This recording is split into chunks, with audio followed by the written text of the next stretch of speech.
Rachel Holt for NESN.com. I'm joined by Darren Hartwell, and welcome into our Fantasy Fix podcast regarding fantasy football. Week 2 is in the books. Week 2 is in the books. Another one down. Let's talk about what we learned in Week 2 and what we can do to help ourselves moving forward in Week 3. So first off, how did you do this week? It was a little bit of up and down week. Once again, I feel like I always say that, but I guess one of my leagues I ended up pulling out the narrow victory. Bad start with LeSean McCoy. Oh, kind of had a rough go of it, but luckily I had Travis KELCE. He had a big day, despite the fact that he is still one of the most annoying guys in the league. But and then JARVIS LANDRY had another big day, 13 catches. So I'm in a half-point PPR league, so he just barely got me over the hump. I'm not going to lie, I'm off to a rough start. I'm only in one league this year, and there's a lot of highs and lows as well. I know you said that. I had Derrick Henry on the bench. He rushed for a career high 92 yards this week. So the other guys that I did start, they didn't really step it up for me the way I want them to. Martellus Bennett, I have him in Green Bay. I'm hopeful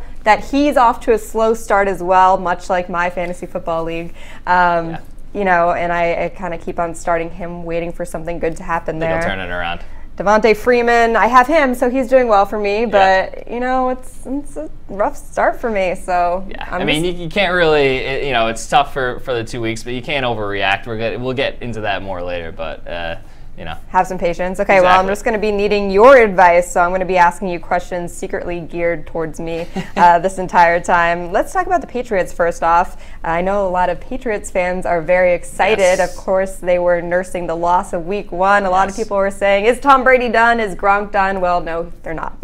Don't worry about that. First off, Brady completed 30 of 39 passes for 447 yards and 3 touchdowns, and not to mention that monster first quarter that he had with 177 passing yards. Wow. Yeah, he's back. Exactly, and that's what happens when you play the Saints. And obviously, you have to give credit to Brady and Gronk, but this is one of the worst defenses in the league. So this is really what the doctor ordered for both of them.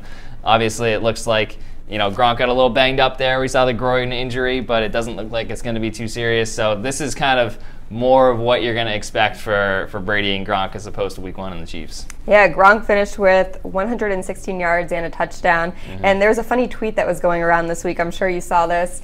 At NFL Draft Bites, they said, rumblings around league, Rob Gronkowski might be done. Patriots have worked to protect him physically, feeling lost power and explosiveness. And the Boston media members, they were loving this from what I could see. They're saying, after one game you think Gronk is done. In his first game, he only finished with 33 yards. It seems to be always the case with the Chiefs, right? We saw in 2014, after they lost to the Chiefs, it was, is Tom Brady done? Is the Patriots dynasty over? And then, you know, the next week they go out and take care of business. And obviously, you know, there were some rough patches in Week 1, and there are concerns about this offense just without Julian Edelman and with some of those receivers. Danny Amendola also out in Week 2, but again, you just can't overreact, especially when it's Tom Brady, one of the greatest quarterbacks of all time, and Gronk. When he's healthy, when Gronk is healthy, he's the best tight end in football, and he showed that. They just don't give these poor guys too much leniency, do they? Nope. In Week 1, they're done.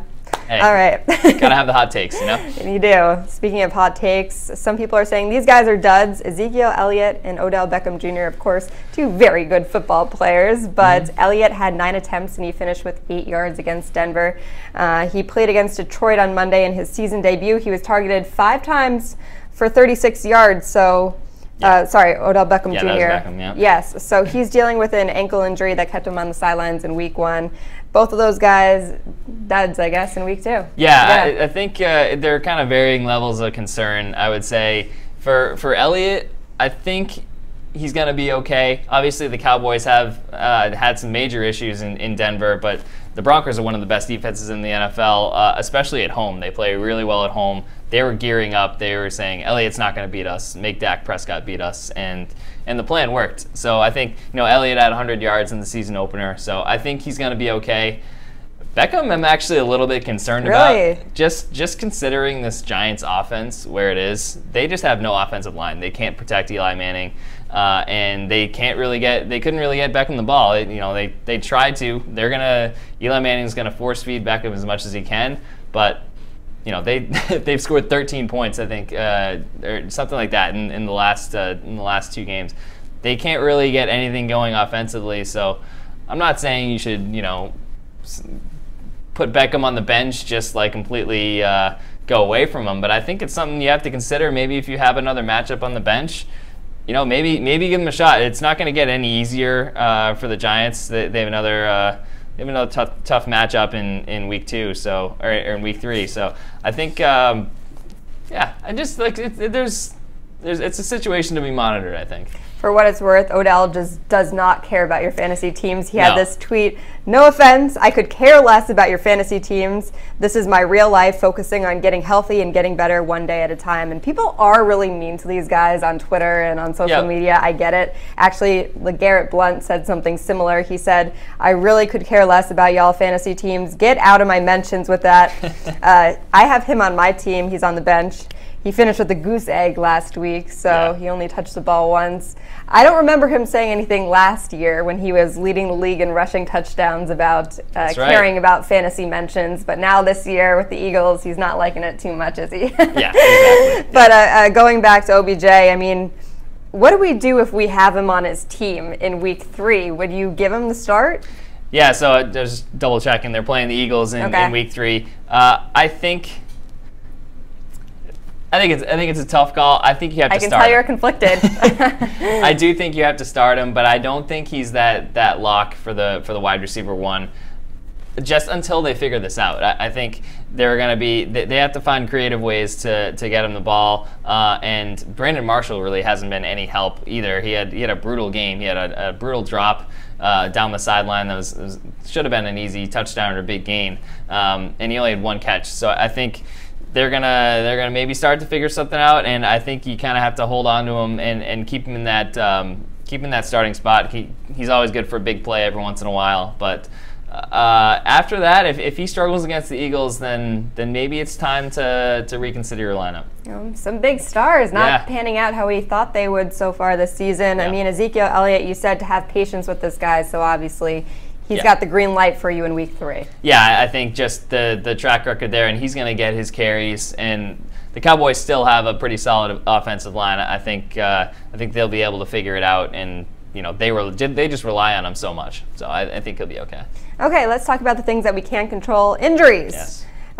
Carolina Panthers tight end Greg Olsen, he suffered a foot injury in week 2. He will miss 6 to 8 weeks. That's terrible news there because, I mean, he was a go-to tight end for everyone in the league. So what do we do there? Yeah, and this is also bad news just for the Panthers in general. They really struggled. They didn't score a touchdown against the Bills last week. And they kind of have some question marks there. You know, you have Kelvin Benjamin and Devin Funchess haven't really been performing up to standard. You have Christian McCaffrey. I actually think this might boost McCaffrey's stock a little bit just because he might be the new kind of safety valve for Cam Newton in that offense. But I guess in terms of tight ends, it's tricky. I was actually looking, though.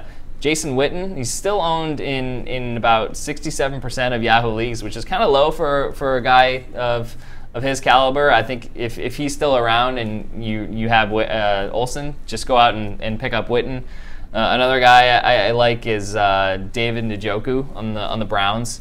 He's he's a rookie, but you know, Corey Coleman on the Browns, the wide receiver, he just got hurt. He's going to be out for a little while, so I think Njoku can kind of step in, fill the void a little bit, and he has a connection there with Deshaun Kaiser, a QB, also a rookie. So if they develop the rookie tandem there, that might be another guy you can pick up. Okay, we need your advice. What do we do when we hear 6 to 8 weeks with Olsen? Do you keep him on the bench and then just wait for the playoffs? Or do you just cut him loose, cut your losses, and try to find someone else? Yeah, that's tricky. I like our league. We have an IR spot, which is great news. Not everyone gets that luxury. I know, but I would say you keep him just in terms of the production that this guy, you know, when he's on the field, he's probably a top 3 tight end. I'd put him right behind KELCE and Gronk.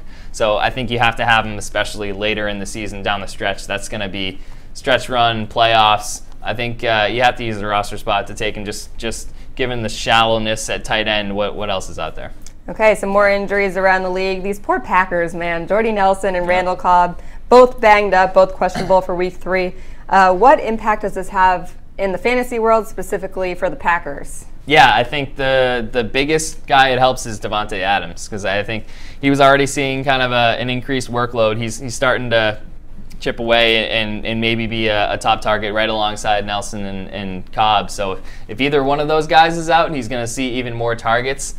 You know, I don't know about one of my favorite names in the NFL, Geronimo Allen. He's behind Adams in the depth chart. I still think it's a little too soon to hop on the Geronimo train there, if you will. I think there's both of those guys, Nelson and Cobb, are 50-50, so I think there's a chance at least one of them could play. And then you still have Ty Montgomery, you still have your guy, Martellus Bennett, so I think there's still too many mouths to feed, so I would, but definitely Davante Adams, if, you know, monitoring the Nelson and Cobb injury situations, he's a pretty strong play for week 3. Geronimo, I just wanted to say that name Yes. as well. That is a fun name. You Great should name. try it at home. Okay, the latest with Gronk, we mentioned this. He suffered a groin injury on Sunday. He said he was good personally. What are you hearing? What's the latest? Is he going to be good to go in week 3? Yeah, it looks like he might be okay. Obviously, Bill Belichick isn't the most forthcoming about injuries. Not so revealing on the injury front. Yeah. But the reports, at least after the game, were that he seemed to avoid a serious injury. And I think the biggest thing is that it wasn't a back injury. At least that's not what's being reported.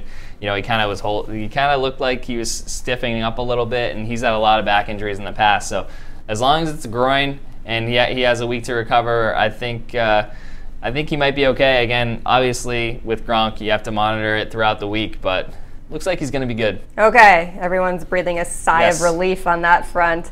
Let's talk buy low, sell high. We have enough info at this point, maybe week 2, going into week 3, to try to get some trades going, try to get some new players on your team. You're eyeing those people on other rosters, thinking, man, I want that guy. Yep. Okay, so who can we get at a good price this week? I like guy on the Patriots, Brandon Cooks. You know, I think he's been off to a little bit of a slow start. He only has 5 catches through his first 2 games. He was only targeted 4 times on Sunday, but I think there's still a reason why there was a lot of hype around this guy, why they went out and got him. He just has to develop that connection, I think, with Brady, and I think this is a very complex offense to learn. But over the course of the season, once you learn it, you know, you're going to reap the benefits. I would have patience with him. A lot of people are kind of down on him right now. So if one of your owners wants to trade him and makes a good offer, I think you pick him up. The Patriots, you know, have a pretty good matchup against the Texans. Texans are a tough secondary, but they're a little bit banged up on defense right now. So and then just going forward, I think Cooks can be a good, you know, bargain guy, I guess you could say. Okay, well, with injuries piling up at that position, hey, it's only good news for him moving forward, right? That's true. Yeah, that's another point. You know, Edelman and Amendola are out, and, you know, who else are you going to throw to? Okay. So now what about, what are we doing, buy low at this point? That's the next one. Yeah, so I guess... I don't know, he wrote the notes, so I'm just reading off the paper. I think, well, on the flip side of that is selling high. So we're going to do, I think you have to look at Emmanuel Sanders as a guy who's performing really well, but you can probably sell while he's still, his stock is still pretty high. You know, he had 2 touchdowns in last week against the Cowboys, but I don't think Trevor Siemian's throwing 4 touchdown passes every Sunday, and I think he's going to see a lot of targets. But again, I just don't trust this Broncos offense to have that output the entire season. I think they're going to control the clock. They're going to rely on their run game and rely on short passes to Sanders and Demaryius Thomas. But I just don't think you're going to expect that many fantasy points from Sanders on a weekly basis. So, you know, dangle them out there, see if you have any Broncos fans in your league, or see if someone will take the bait on that. I saw a stat today. Trevor Siemian's second among quarterbacks in fantasy points this season so far. He has thrown for 6 touchdowns through 2 games. So you think it's going to end, though? We can't buy into Trevor Siemian at this point. Yeah, I just I'm not ready to do it. Okay. I mean, Alex Smith has also had a great first 2 games. You know, Trevor Siemian and Alex Smith, and then you have Tom Brady below them in terms of NFL stats this season. So it all kind of evens out usually over the course of the year. We will see. All right, let's check in with the Patriots. I know we already mentioned some Patriots, Brandon Cooks, but Mike Gillislee, he has a team high 18 carries on Sunday, 14 more than any of his teammates. So to me, he seems like the LeGarrette Blount that we got last season. Is it safe to say that this guy is just going to keep on being the one they go to in the red zone? He's going to score the touchdowns. Yeah, I mean, it certainly seems that way, right? Every time they go out in a goal line package, he's out there. And, you know, maybe they throw a play action in there, but we seem pretty consistent with giving him carries inside the 5-yard line. Obviously, 4 touchdowns in his first 2 games. I think this is a pretty steady trend. And also, he's getting a good amount of touches. He's seen around 15 carries or more in each of his first 2 games. So it's not like he's just coming in on the goal line and you know, scoring touchdowns. He's still getting those early down carries when the Patriots need to change it up. They can't just you know, throw to the running backs there or just throw on every play. So I like him as a good fantasy commodity. I think he's still going to be that goal line guy. And you know, obviously, when you're that dependent on touchdowns, it's a little tricky. It's kind of a boom bust play, but he's been more boom recently. You have GILLISLEE in our league, correct? Yes. Okay, yes. If you want to work out a trade after we're done, let me know. I'll be here. That'll be a sell high. Okay, so without Amendola and Edelman, who do you see filling that void for the Patriots moving forward the rest of the season? Yeah, well, we already mentioned Cooks, and he's going to be someone who has to kind of come along. But I think Chris Hogan is another guy you look at. I know we talked about him last week, and he actually he came around this past Sunday. He got a touchdown pass at about 70 yards receiving. So, again, he's the most tenured guy in the receiving corps if Amendola and Edelman aren't on the field. So I think Hogan's going to be big. I guess down the line, if Malcolm Mitchell is able to come back, he's still on the IR, but he's a short-term IR. He could return, so he's going to be a guy to keep an eye on. But I think right now, for fantasy purposes, it's probably Cooks and Hogan are the 2 guys that you want to own, and then obviously Gronk in the tight end slot there. Okay, let's talk about the waiver wire ads. If you did have an injury on your team and you're looking to replace that guy, or you're just cutting someone loose at this point, who are some players that you're looking off the waiver wire? Yeah, I like a pair of Chris's this week. Chris is the hot name on the waiver wire. So you have Chris Carson in Seattle. You know, he's been talked about a lot, but kind of the new #1 running back in Seattle. There, he got 20 carries last weekend for 93 yards. You know, even if the Seahawks can't really pass the ball or have a bad offensive line, they're still going to give him the ball a lot. So I like that opportunity there. And then Chris Thompson on the Redskins. He's kind of going the other way. He gets heavily involved in the pass game. He's caught a passing touchdown in each of the last 2 games, and he looks to be pretty involved in the passing attack and in the rushing attack. Robert Kelly's dealing with an injury, so he's kind of moving up in the pecking order. Thompson was a bit of a boomer bust guy last season, and he very well could be kind of a flash in the pan. It's only been 2 games, but as far as the waiver wire is concerned, this is the time where you want to pick him up, because if he ends up being that guy, then he's gonna, you know, the Redskins have a pretty high output offense, so you're gonna want him on your team. Okay, I want to mention another name to you, RASHARD Higgins, yes. A Browns wide receiver. Do we want a Browns wide receiver? I mean, should we try to go for this guy? Yeah, this is digging deep, but I don't. Be desperate. Yeah, I mean, it depends on. There are always 12-team leagues. There's always a need for a guy who puts up production, and I mentioned Corey Coleman's injury earlier, and Higgins had 7 catches for 95 yards last weekend against Baltimore. That's pretty solid. Will that continue? Who knows? But it looks like he's going to get some serious targets.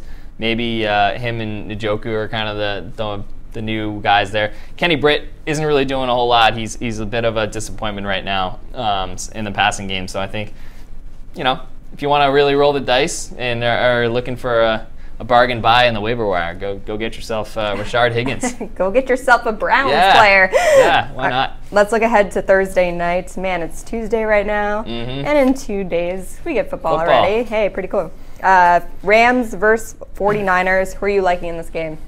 I like 2 players in this game: Todd Gurley and Carlos Hyde. Just 2? Two of the running backs. I don't like anybody else. Oh no.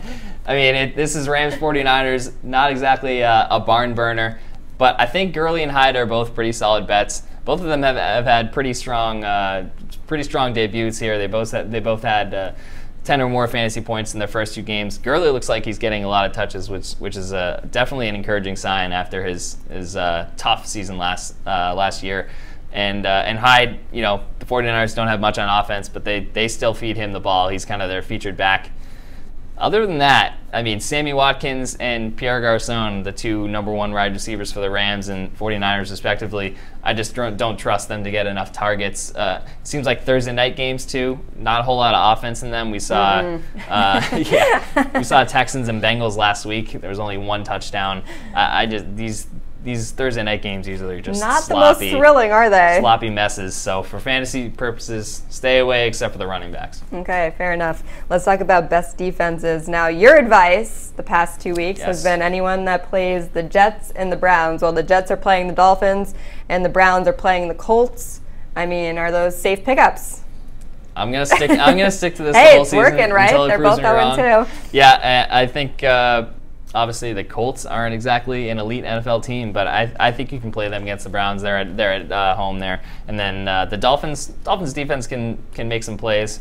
Jets really can't really do much on offense, so yeah, I'm sticking to that. Okay, it's fair. It's working so far. What about other defenses? Who are you looking at? Yeah, I like the Ravens again. They've been amazing.